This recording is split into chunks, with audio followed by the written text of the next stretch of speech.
my name is Gustavo Yaguno, and this is my presentation on the background, history, and context of Chicana feminism. So, for the summary of this, in the 1960s, schools enforced assimilation through Americanization policies, punishing students for speaking Spanish. Garcia and Hurtado explained that schools were central to this process. While Hurtado and Rodriguez described harsh punishments like detention and even physical discipline. By the 1970s, the Chicano movement shifted identity from shame to pride. Hurtado notes that ethnicity became something to celebrate with a return to Aztec roots. Protest images and murals highlight this reclamation, though women began questioning the roles within the movement.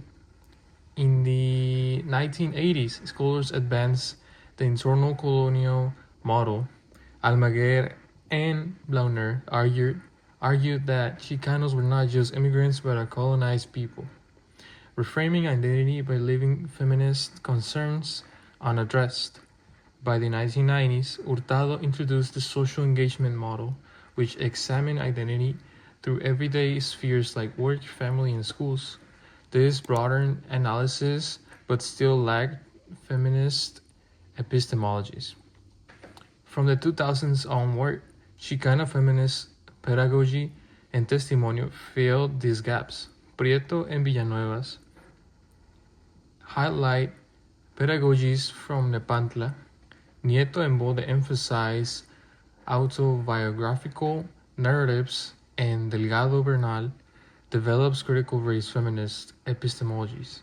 Together, these scholars created frameworks that connected personal narratives to collective struggles.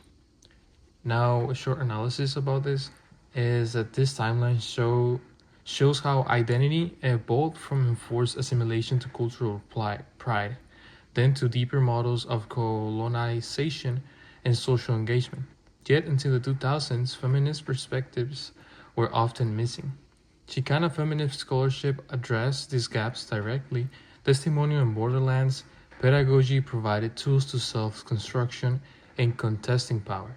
By integrating gender, race, and class, Chicana scholars reshaped education and activism into more inclusive and transformative practices. Photos and videos reinforce this history, from images of assimilation and protest to modern feminist pedagogy.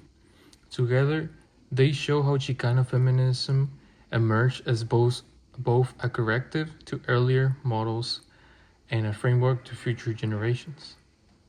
And this concludes my presentation on the background, history, and context of Chicana feminism. Thank you for listening.